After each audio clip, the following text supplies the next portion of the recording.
Welcome, Stanley. The little railway in the mountains was beginning to prosper once more after several years of difficulty. A new engine, Stuart, had arrived to help Vulcan with the boat trains. Not that Vulcan wanted any help. I have no idea why manager won't just let me get on with my work. I've been working this line for years without delay or failure. Well, that was that time when... Shut up, Tim! Now, where was I? You were just being put in your place. Oh, be quiet, you young engines, no respect. Oh, you're beginning to sound like Grandpa. I resent that. And so do I. Unlike Vulcan, I know that an engine's worth is not measured in how modern or up-to-date he is, but in how useful he is to the railway. Well, it's time to face the facts, Vulcan. Your time in the spotlight is over, but I'm sure the manager will find some use for you. I wouldn't be so cocky, Stuart. It won't be long until you're in my wheels. Stuart just laughed. Perhaps he should have listened to Vulcan. His 15 minutes of fame were almost up. A few days later, Vulcan and Stuart were rudely awakened by a loud whistle. What? Goodness me! Listen here, you. Hey, cool it, Blue Bottle. Blue Bottle? Just saying hello. A funny way of saying it. Just then, the manager appeared with some important-looking men. This, gentlemen, is our new number 2. Indeed. The manager turned to the new engine and smiled. Welcome, Stanley. The pleasure's all mine, boss. And American, nay. I hope you'll agree that he's been worth the wait. Indeed. Our passengers will be most impressed by this fine specimen. Oh yes, he'll be perfect for the boat trains. Oh, looks like you really were just a 9 days wonder, Stuart. Grandpa may be an old fuddy-duddy, but he was right about one thing. Being fancy and up-to-date is no substitute for being really useful. Actually, Stanley will be helping Stuart with the boat trains. So what now? You'll be helping Tim. But he takes the mine train. Yes, a very important job indeed. Before Vulcan could protest any further, the manager turned back to the 3 men. Shall we sample the delights of the station cafe, gentlemen? They all muttered in agreement as they started to walk back towards the station. I said manager would find something for you to do, didn't I? Stuart said before descending back into giggle fits. Vulcan, however, was unusually quiet. Later, Stanley found himself at the front of his first passenger train. He revelled in the attention all of the passengers gave him. I get used to this.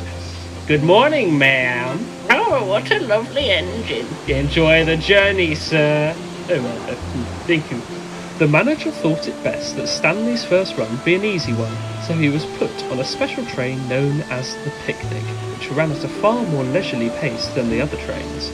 Such was the excitement surrounding the arrival of Stanley, however, that the engine who usually took the Picnic had not been told about the change of plan. Yeah, a good drink and then a nice run with them. What? Duke was shocked to see an unfamiliar red engine on his train. Duke always took the Picnic and was fiercely protective of it. After all, it required clear communication and smooth running. Anything less would not suit his grace. Excuse me. Hey, you must be Dookie. Duke. The Duke. Yeah, sure. What are you doing with my train? Your train? It ain't anymore, Buster. I beg your pardon? Beg all you like, but I'm in charge of this, picnic now.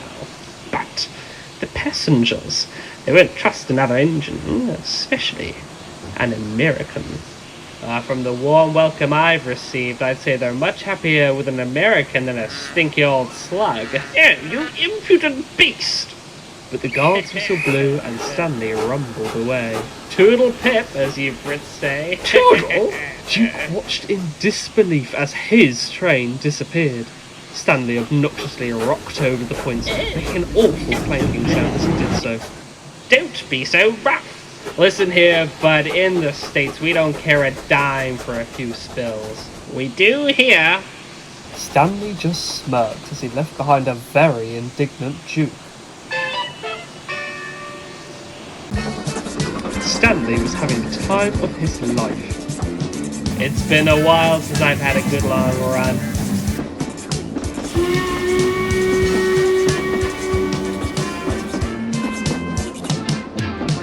But soon enough, his driver eased back the regulator and cautiously applied the brakes.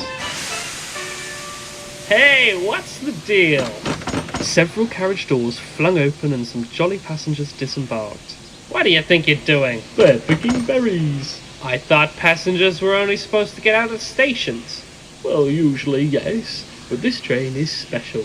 You don't say. With an unsure toot on his whistle, Stanley resumed his journey. His bemusement soon turned to frustration, however, as the train kept stopping to let off more passengers. I thought I was brought here to pull fast and important trains, not be some sort of cabbie. You'll get your chance at a good long run soon enough, the driver said, trying to reassure him. Stanley just whooshed steam and made a dramatic departure.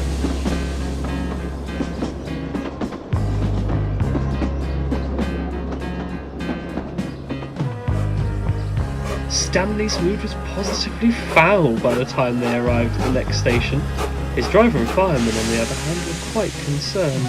Stanley had ridden roughly throughout the whole journey. Oh, you guys really test my patience. Come on, we ain't got all day. Dreadful engine. I'm going to speak to the authorities about this. No, I've never liked him. Yeah, whatever. Hello! And who are you, fatty? Fatty was the station master. Oh, how dare you! Oh, my job is awful. Now look what you've done, you horrid little engine. Come on, we've been waiting here for ages. Let's get this show on the road. Wait! But before his driver could check him, Stanley lurched forwards and ran over the points. The points that were set against him. Ah, shoot.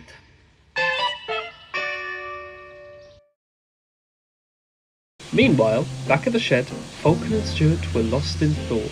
Duke, on the other hand, was livid. Then he had the cheek to call me. No, I shan't repeat that here. He took my lovely boat train. Yes, and he took my picnic too. My lovely bogie coaches. Oh, poor Sally. Now we must stay strong, Falcon. Stiff upper lip and all that. Oh, my lovely passengers. I'm sure he'll be fine once he settles in. Going by your track record, I doubt it. You're just jealous. Well, of course I am. You took my boat train. That was Stanley. Quiet. The two little engines subsided as Duke spoke. Bickering will not solve the issue of this new engine. His attitude most certainly does not. Suit his grace. Yes, quite. Just then, the manager rushed over. Stanley has come off the line. Duke, I need you to rescue his train. Stuart, you must bring him back to the shed. Quickly. But sir, I am far more experienced, surely. Don't argue with me, number 3. Duke and Stuart were coupled up and began their rescue mission. The manager, meanwhile, was stroking his chin thoughtfully. He looked up at Falcon with a wry smile. Of course, that means that you will have to take the boat train later, Falcon? Oh, it would be my pleasure, sir. Passengers and railway staff alike were furiously berating Stanley by the time Stuart and Duke arrived. Hey! Just saying hello!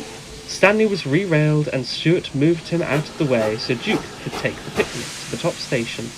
Too fat for the rails, eh? Oh, never mind. It was then that one of the passengers spotted who was now taking their train. It's our Duke! The passengers cheered as their old friend was coupled up. Now there's a proper engine. This isn't your train anymore, master. Duke guffawed as he made a triumphant departure.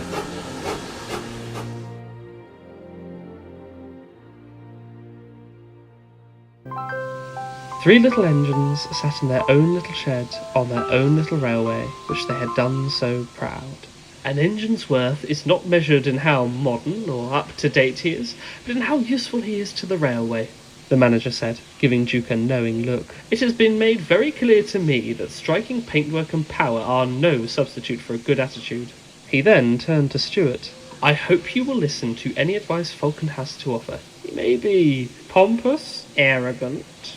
tetchy, but Vulcan is a reliable engine at heart and has pulled the boat train without fail for years. Except for that one time. Shut up, Tim! What about Stanley, sir? The manager paused for thought. He will be repaired and work the mine trains with Tim. Ah, come on! Stanley protested from the back of the shed. Perhaps when he learns some manners and stops swanking about, his role on the railway can be reconsidered. But, for now, I leave the boat trains in your capable... The manager stared at Vulcan and Stuart for a moment. Yes. Good night. And the manager left the engines to a well-deserved rest.